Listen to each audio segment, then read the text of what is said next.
He served as Philippines finance minister and heads up one of the country's largest conglomerates, FINMA. Today, he comes to thought leaders as co-convenor of the Roundtable for Inclusive Development, or RFID, part of the People's Budget Coalition, calling for an end to, quote, pork barrel politics in the budget. Please welcome Ramon Del Rosario Jr. So good to see you again, Ramon. Good to see you, Cathy. Back It's been to a while. The program. It's been a while. Happy to be back. Our condolences to Oscar Thank you. Hilado. Thank you very much. He was a very special person. He has We been. miss him, yeah. 60 family. years with FINMA. Has it been? Yeah, his whole career practically. Indeed. And I wanted to check on your business in Davao, as we have just reported a 7.6 Fortunately, quake in we've Davao heard Oriental. very quickly. We have 2 microtels there. We have some cement facilities, and we have a school in Cagayan de Oro College. All our students, all of our guests, everybody's safe. We have also FINMA properties projects in Davao. And our reports very quickly say everybody's safe. Our structures also are strong and safe. So thank you. Thanks for asking. Yeah, because They're you all are okay. in the cement business. So it also Yes. says something about the quality and also the kind of construction we do, I suppose. Yeah, everybody's safe. Thanks. which leads us to a bit of context, if you will, as co-convenor of RFID. It's a pretty interesting acronym you give, an organization that is part of the civil society organizations that have come together to monitor our budget process for 2026. Under what lens are you coming to us for then, under RFID? RFID, Roundtable for Inclusive Development, is a group that's very interesting. We decided that it is better to address issues affecting the whole country as a group, working together rather than each of our sectors looking at the problems individually and trying to formulate ways forward. So we said, we invited the group to come together and discuss whether it would make sense for us to form ourselves into some kind of a group. So now we're a group of 5 bishops, 5 people from academia, 5 people from business, and I think 6 from civil society. Our bishops are, and I'm free to name them, Cardinal Ambo David, Archbishop Soc Villegas, Bishop Pabilio of Palawan, Bishop Cañete, and Archbishop Alarcon. And we have also in the religious group, Brother Armin, who is the global head of the La Salle Brothers. And then in academe, we have Father Karel San Juan of Ateneo and CEAP, Brother Bernie of La Salle, Brother Bernie Oca. Of course, our own Chito Salazar, head of the FINMA schools, which, by the way, is now the largest network of schools in the Philippines. And we have former Education Secretary DJ De Jesus. We have Shell Habito, who was formerly with Ateneo and now I think with UP, and Cynthia Bautista of UP. So that's the group. And then the civil society side are people like former Senator Frank Drilon, former Secretary Butchavad, Ken Abante, who is a dynamo, and other people who work with us along these lines. So it's a group that is interested in moving the country forward, putting our heads together and trying to come up with solutions that we can put forward either publicly or privately. We engage our country's leaders in conversations, try to influence them in terms of their thinking, or ask them what they have in mind and interact with them so that we can have discussions. At the time of its creation, what exactly were you so concerned about that you wanted to come together and help fix it? This particular group, first of all, before this group came about, in the middle of the Duterte years, we were quite worried about the drift in which our country was moving. The midterm elections that year resulted in a total sweep by the Duterte group. So we who felt that the country needed better governance started talking to each other. And we formed our first group then. We called it Church, Academe, and Business for a Better Philippines, CAB-FAB. But that was just an informal name among ourselves. But it's essentially the same group. Now, it has morphed into RFID. And here our initial impetus was we asked for a briefing from people like Puchabad and Ken Abante. We said, we keep hearing that there's so much corruption, and you guys have told us that a lot of it starts with the national budget. Can you brief us about what this whole budget process is all about? And what are these things like insertions and amendments and all of these things, and programmed and unprogrammed and all of these things? Very difficult to understand. So we actually sat through hours of session with, basically led by Butch and Ken. People like Cielo Magno was also there. These are people who really understand the budget process. And they were able to distill it for us to the point where we got very angry. In fact, the bishop said, this is so important. Cardinal Lambo said, this is so important. I want a larger group of bishops to listen to this. So he asked, can we do the same thing? And can I invite a larger number of bishops? We said, by all means. So he said, okay. So I put out the invitation. 35 bishops came and listened to it. And a few days after that briefing, I had a chance to mingle with them. And they were so appreciative of it because they said these are things that they had never been exposed to in the past. And they welcomed the opportunity to be informed of these things. So I guess from that came this awareness of all the things that are happening in our country. Kasi, Cathy, when you think about it, what is the national budget? It's the instrument through which our government decides what are the priority areas. We have very meager resources as a country. We're a poor country. We have limited resources. So our resources have to be put to good use. And that good use is defined by our national priorities in different fields, in health, in education, and national defense, international relations, everything. And that comes through the budget process. Our government, as you know, is organized by department. Each department is supposed to figure out what are the priority projects in their department. And this is a process that takes a whole year to do. Towards the middle of the year or towards the start of the year, they come together and put together all of their priority projects. It gets consolidated by DBM and gets presented to the cabinet and then to the president. And this is what the president, after they go through it and sort it out and vet it, this is what the president submits as the National Expenditure Program. But the essence of it is it reflects the national priorities. Given scarce resources, this is where we will spend our limited resources. So it's a very important document. And it's not a document that's put together very casually. It goes through a process of consultations, meetings with various groups, interest groups, from local governments to civil society to educational institutions. And remember, there's a whole range of things that need to be addressed. So when that's put together, it's a very important, serious document.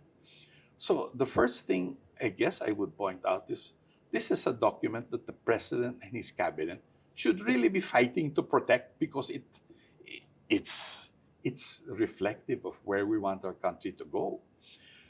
So when we were briefed about the 2025 budget and the preceding years and how this thing was being mangled in various ways.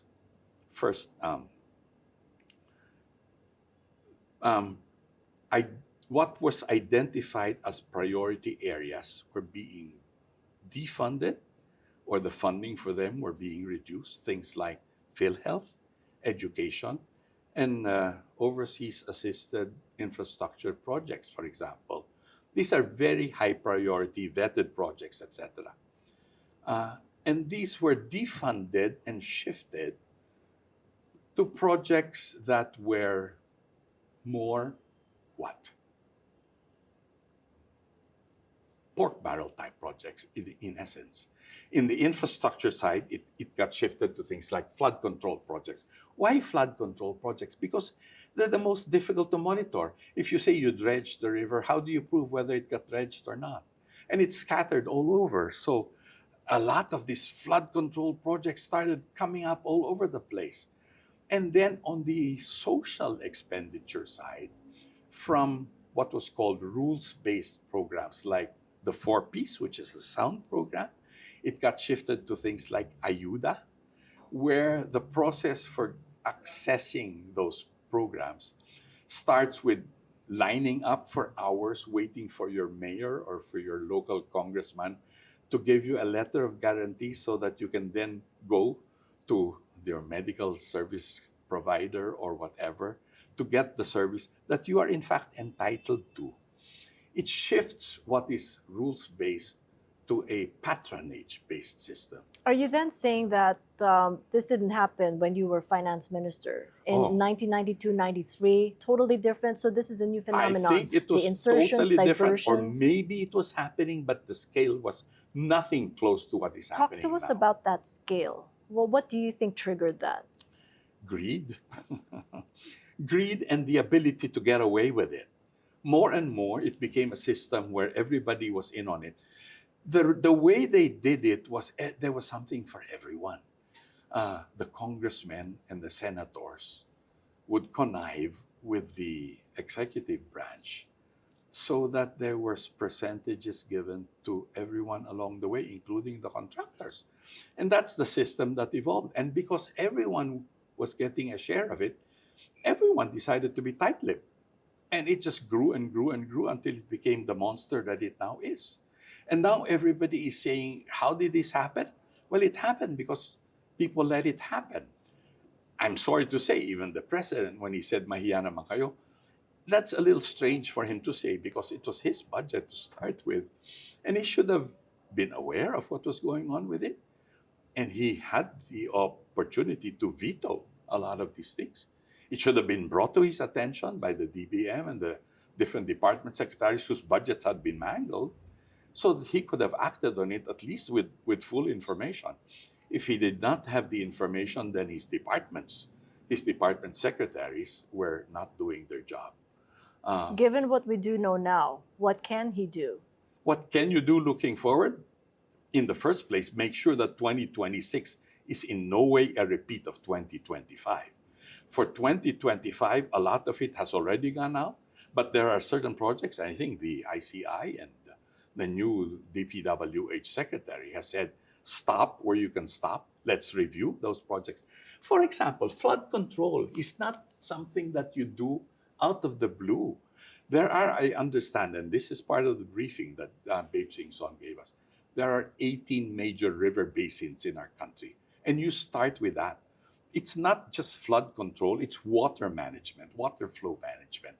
And you start with studies that tell you how these river basins should be managed. The flood control projects are just a part of these master plans.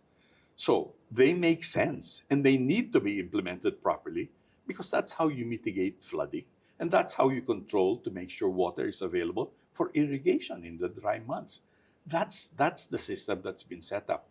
And when you hear how these projects were originally intended, you think to yourself, my God, that makes so much sense. And if only we had done these things properly, our country would have been so much better off, both in terms of the productivity of our agriculture and our exposure to floods. Are you then saying Both it was intentional not to get to the River Basin Master Plan? That's Because where you we make a should go mention of back flood to, control projects as being That's where we should go opaque. back to, and I think Secretary Vince Dizon is doing precisely that. He is in close contact also with Babes Sing Son, who is, I think, probably one of the most successful and most efficient DPWH secretaries in recent years. And he keeps going back to the fact that there is a master plan, and we need to go back to that. We can't just set up projects willy-nilly and say, you know, there's a river, that's a canal, let's dredge it, and that's it. And you spend hundreds of millions of pesos. No, doesn't make sense. Has to be part of an integrated plan. But what I'm saying is, these plans are well conceived, and they're done by professionals.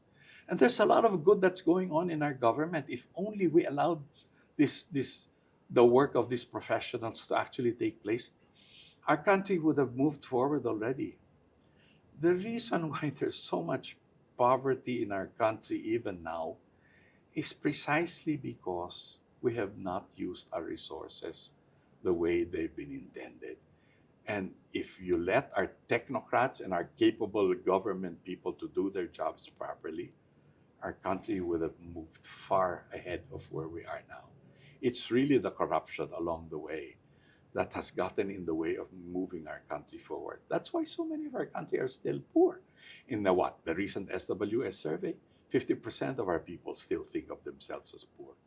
In the official statistics of government, what is it? Still 13%. And that's still a fairly high number compared to our ASEAN counterparts. Our ASEAN counterparts have moved far ahead of us. We used to be ahead of everyone else. And now, countries that we always used to be ahead of, Indonesia, of course, has moved far ahead of us. Before that, Thailand moved ahead of us. Now even Vietnam is moving ahead of us and is already ahead of us. And soon Cambodia will probably be ahead of us, and Laos. And a lot of this is because of the sorry state of governance in our country. And which continues on, as the coalition says, in the 2026 national budget. That's why we took it upon ourselves to speak up. Speak up and say that there's 230 billion pesos of, quote, pork barrel insertions. How did you come up with that number? In the 2026 budget, the work of CS, of our Ken Abante and his team, are doing marvelous work. They are really sifting through the budgets, talking to their insider friends, monitoring what's happening in the deliberations in the House, and that's going on right now, and making it their business to understand what's taking place. And based on what they know so far, there's again 230 billion pesos in the current 2026 budget that is there in the House version so far. It's not yet enacted into law. It can still be stopped. And we're speaking out now precisely to say, wait a minute, you're going to do it all over again. But this time, it's not so much in infrastructure. It's in social programs. And the way it's being done in social programs, there are all kinds of items that make it sound like these are highly needed programs. Programs to assist the underserved people, etc., or the indigenous people. There are titles to these programs that make it sound like they should be high priority. But in reality, they're designed as pork barrel type projects, and that's what we're saying.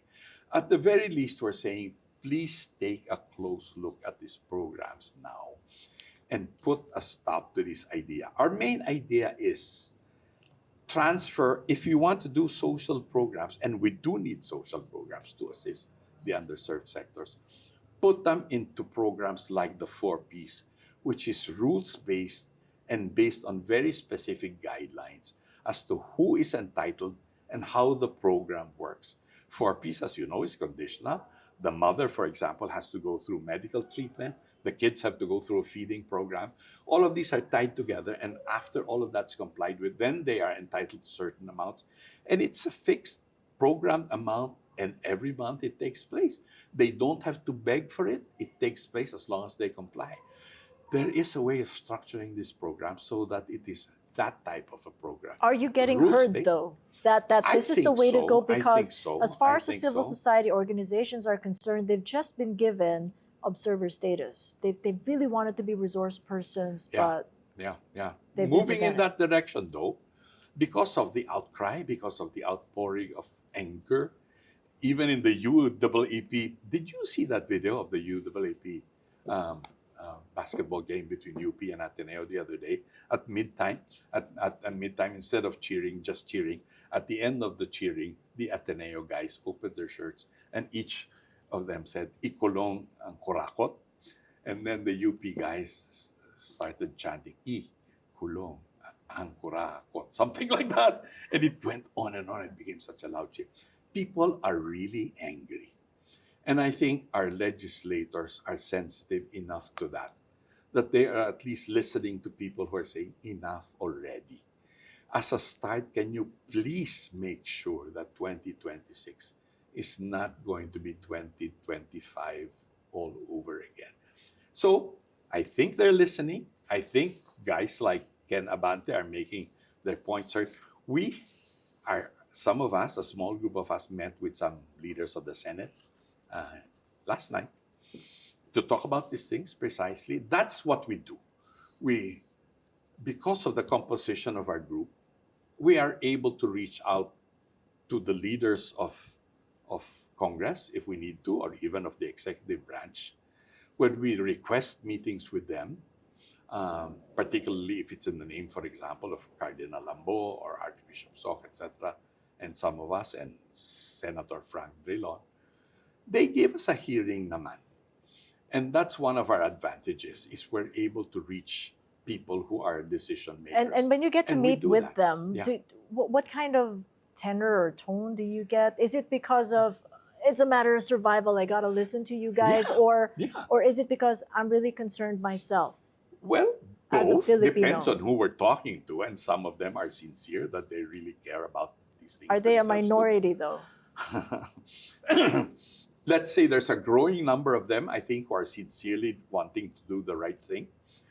But some of them are really in a defensive mode because they see the boot. I guess part of the tone is we need to preserve our democracy.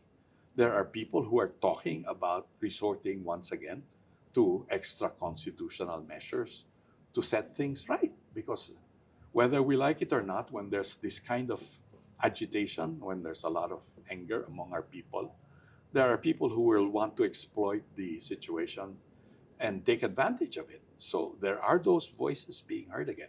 But we're being very clear about our position. Stick to the Constitution. Let's not fool around with extra constitutional ideas all over again. Let's make our democracy work, is what we're saying. And to make it work, we start with 2026 budget. Let's not repeat 2025. The other thing we're pushing for is let's give this ICI more power to do what they're supposed to do. People need a certain measure of transparency, certain measure of accountability. They need to see that the wrongdoers are held to account for what they've done, and to bring out all the facts as much as possible. People are And right wanting the now- big fish. Are we ever going to get Absolutely. there? I am hoping for that, and we're saying you need to get. How can we help get that? You cannot. We've been saying you cannot get away with all of this and think that you can get it done by just going after district engineers. They're big fish. They're big enough fish, but I think you got to go beyond that. You've got to go to legislators, very senior people, and they're saying, well, that's the direction. But we think that the main venue now for this is the ICI. I'm really counting on Babe Singson in the ICI, whom we know. And I understand this Ms. Fajardo is also very reputable and well known to many. We're hoping Justice Andy Reyes will do his job properly as well. So we're saying empower ICI, give it more powers. For example, they don't have subpoena powers. They don't have powers of declaring people in contempt and things like that. So if people don't listen to their invitations, they can't do anything about it.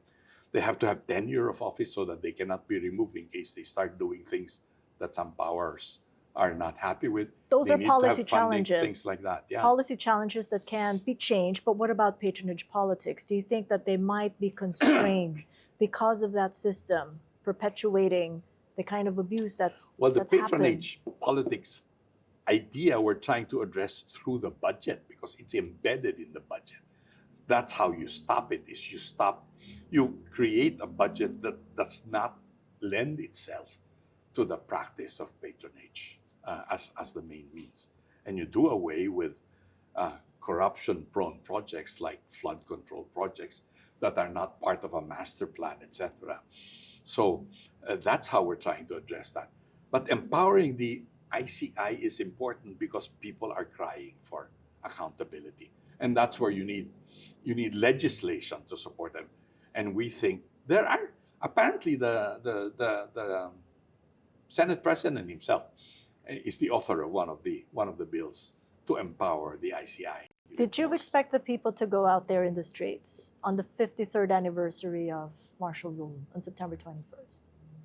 A lot of people came out on September 21st, yeah. Did you expect that to happen? I think it will continue for as long as people are not happy. I think the anger is there very much.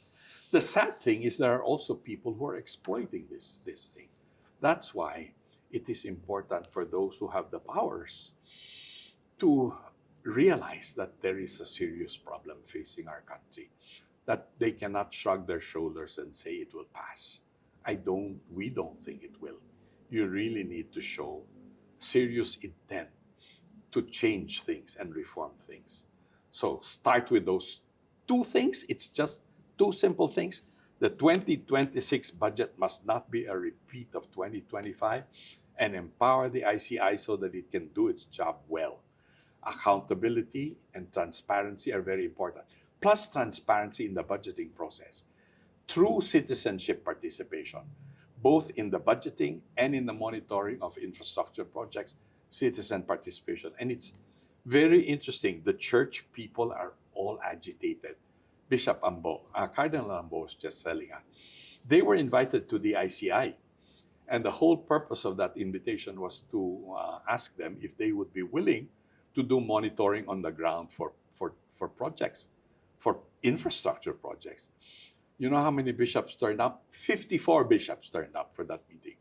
They are really excited to do it. Not only, of course, the bishops themselves, but their communities mobilizing churches. And I said, let's do that, and let's mobilize schools, the kids in schools, the engineering students, the accounting students. All of these kids can get involved. So all of these parties coming together as active citizens interested in putting things right, I think altogether, hopefully, will make the difference we're looking for. No concern That's what about this the is all separation of church and state in a conversation as governance. We're all Filipinos at the end of the day. And I think the church people themselves are very insistent that just because they are church people does not mean they're no longer Filipino citizens. They have a right to be involved. And they are now insisting on being involved because they see how things have gone bad and they want to help set things straight. Picking up on true citizenship, as you mentioned it as a phrase, what then are you seeing as a contribution? You are in the field of education, and that's your core business within FINMA. What are the efforts now at FINMA to guide and lead? And in the context of the elections coming up in 2028. Let me backtrack a few steps back. 2022 elections. We tried to. I'm very interested in producing students who are engaged citizens. I want them to be active citizens, not just good accountants, good engineers, etc. I want them to be good Filipinos. So I've told our schools that we have to go out of our way to get our kids really engaged in what's happening in our country. And the starting point was the electoral process. I said, we cannot just be bystanders. We cannot just let things flow the way they're going. So we said to ourselves, okay, we will expose them to candidates. So we did invite the various presidential candidates. But you know naman my bias in terms of the presidential candidates. So we exposed them to, of course, VP Lenny and Kiko Pangilinan and people like that in our schools. We have schools from Luzon, Visayas, and Mindanao. University of Pangasinan, we're in Cabanatuan, we're in Iloilo, we're in Cebu, we're in Cagayan de Oro, and in Metro Manila, etc. Laguna, Cavite, Metro Manila. So we're all over the Philippines. And we tried to sort of spread the idea that good governance is important for our country. We need good people who will not be corrupt, etc. So we started, but we did not campaign openly for particular candidates. We said, discern, understand the issues, and vote according to your conscience. So we did surveys. And then we did post-election surveys to see how they voted. Our candidate lost badly in all of our schools. The winners were the ones who won nationwide. And I guess that means that our kids voted the same way their parents did. Our kids are basically, actually very poor kids from the D&E sectors of society. We said, so all of our efforts to expose them to what we thought were better, more enlightened ideas did not quite do the job. So from then on to now, we're continuing our efforts to make our students really engaged. We've now formed an official program to really continue the process of getting our kids very much involved in what's happening in our country.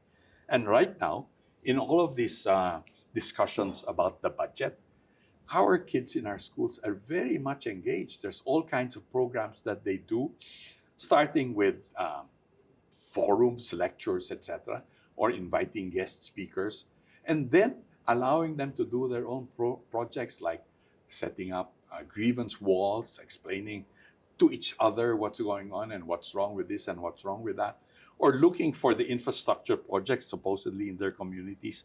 Where's the flood control project in Cabanatuan? Can I please look to see where they are and see what state they're really in?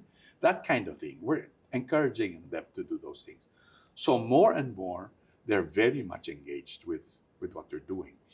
And I'm hoping that that will translate not necessarily into students who will vote the way I think, but at least into students who will vote with the right information. Well-informed votes is what I'm looking for. And I think we're in the right direction. Our kids are responding very well. They're very excited with these initiatives we're doing.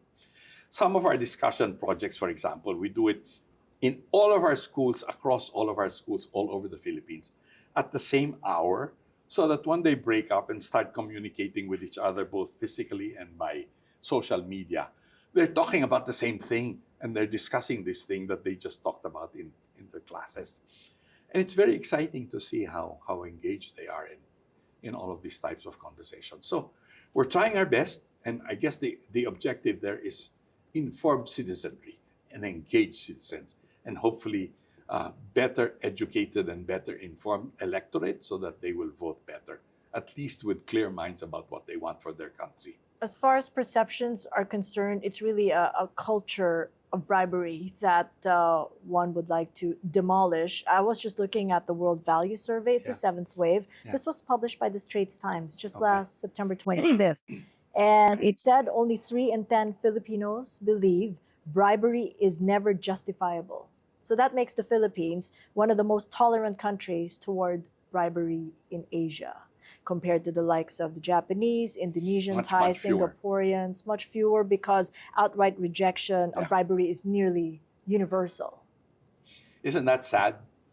That it's become part of our culture, that it's a way of life, that it's something you can't do anything about. You shrug your shoulder and say, that's the way it is. But that's not the way it needs to be. That's not the way it is moving forward. I go back to what we were talking about earlier. The reason we are poor as a country is because so much of our resources go to waste. If you look at our poverty index, it looks like it's gone down from the mid-20s long ago. We're now to about 15% or so, which looks like progress. But progress is deceiving because when you look at these numbers, it's GDP divided by population, di ba?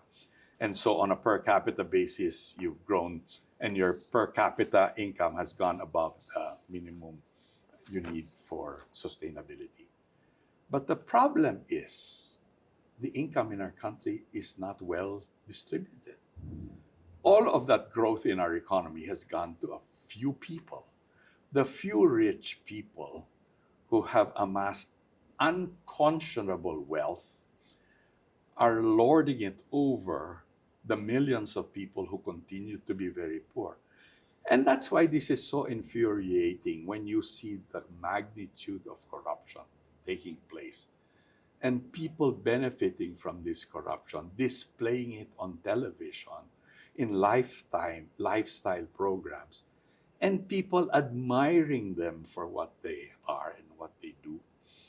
That's a terrible statement against, I guess, our society and what we hold up as values we esteem. I think we've got to wake up as a people and say, we deserve better than this.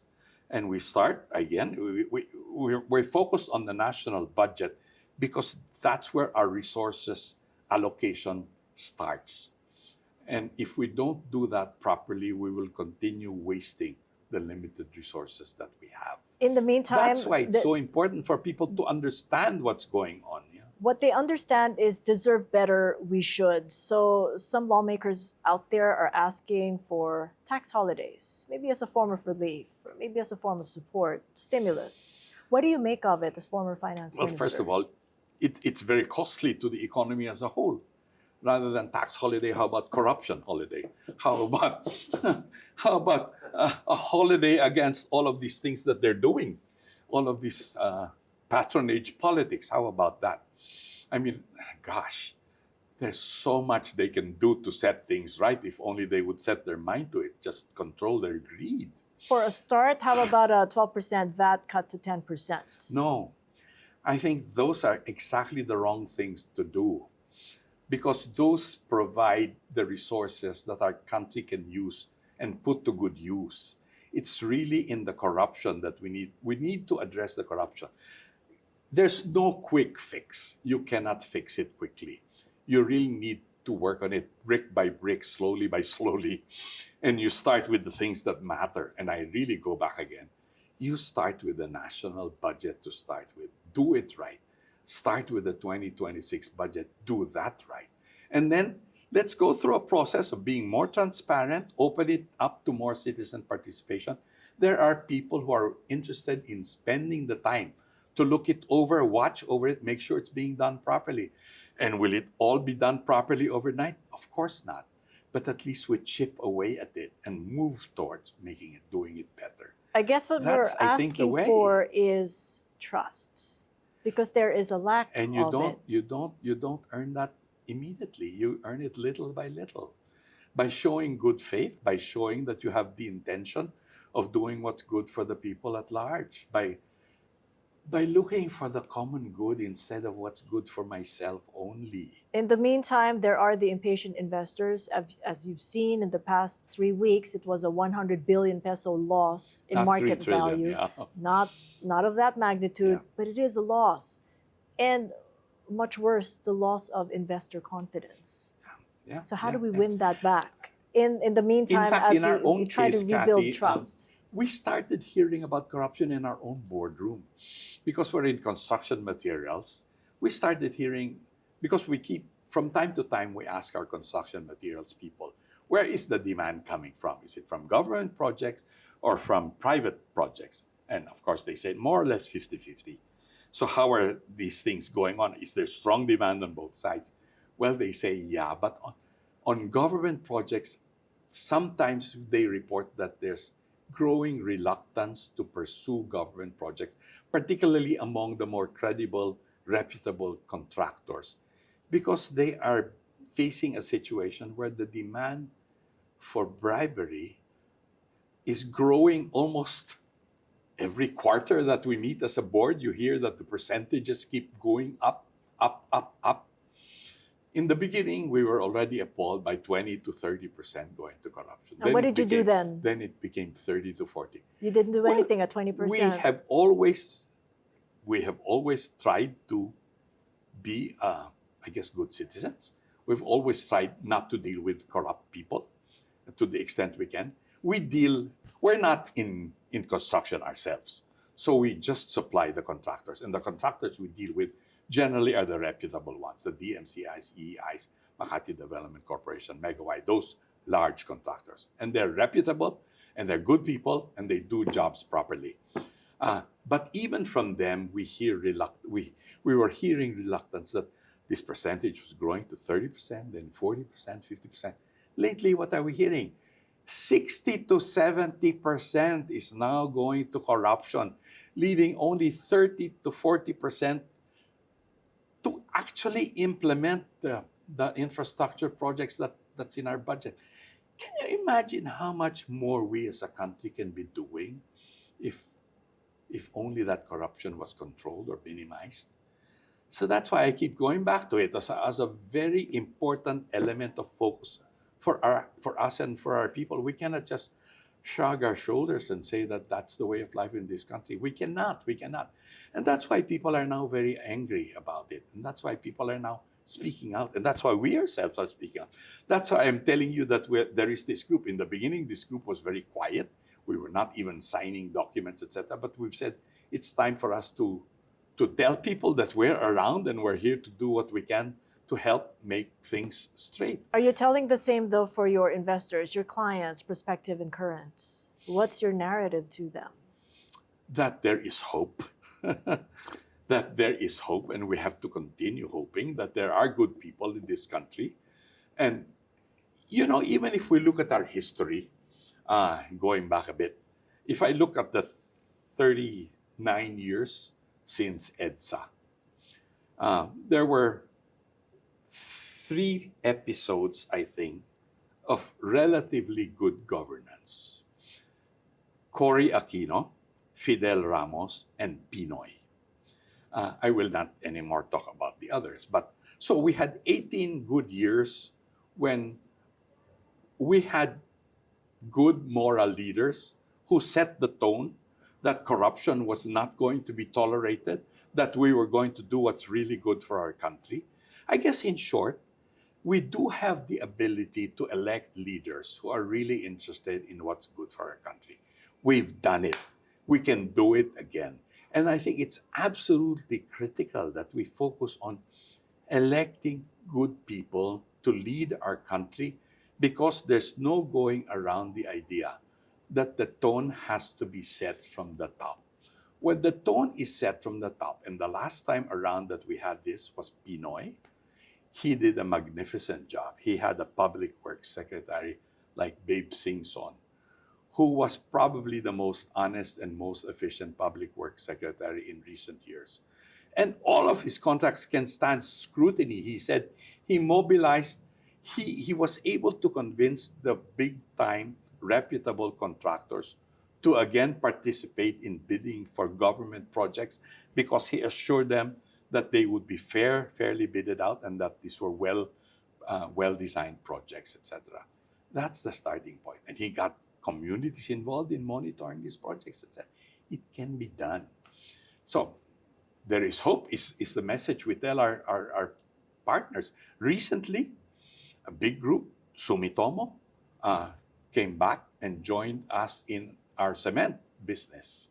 And they are expressing interest in participating with us as we grow this business. And Did they mention? us that Did they mention about the problem before they sealed the deal? Well, they don't come in blindly. They've been here before. They've been in the Philippines over decades. They know the ups and downs of our country. Yet they feel that there is large potential, and they feel it's a good bet. So people like that, and we're also with Vietnamese investors in our cement business, the Visay Group, one of the largest cement groups in Vietnam.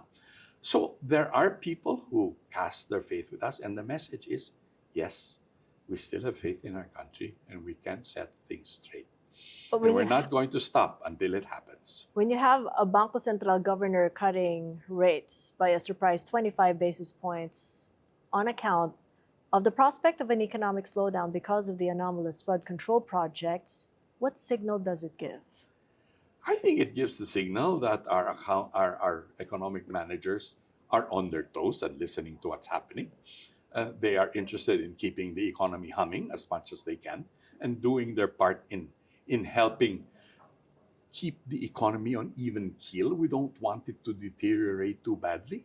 So we try, I guess they're trying their best to keep it steady, so that hopefully things will get better. And when things get better, we have an economy that will have the ingredients for a quicker recovery. That's very important. You cannot allow the economy to go on a tailspin, certainly. So I think it's a good move. I think our central bank governor is on his toes, and he's a very capable, professional person. And so I have high regard for him.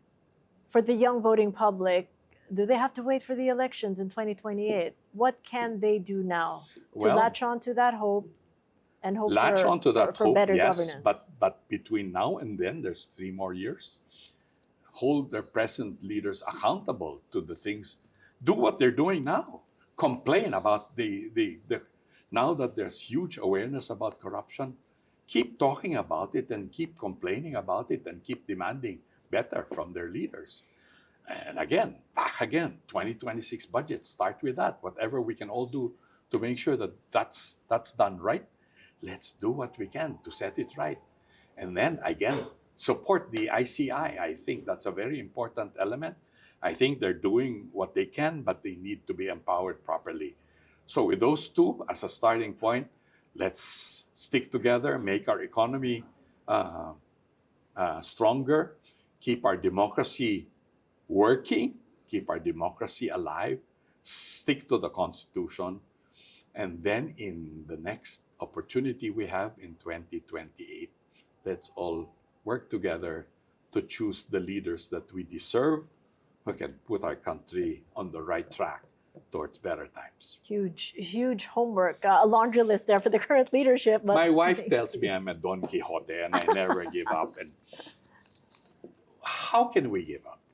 This is the only country we have, and there's reason to be optimistic, I think. And so we put our mouth where our money is. We put our money where our mouth is. We bet very heavily. Our education business is all about believing in the future and arming our kids so that they will have a brighter future. So I'm very consistent about it. Even I told you briefly, in De La Salle, we set up something called the FINMA De La Salle College Center for Business and Society. And that whole business is centered on the idea of business as a force for good.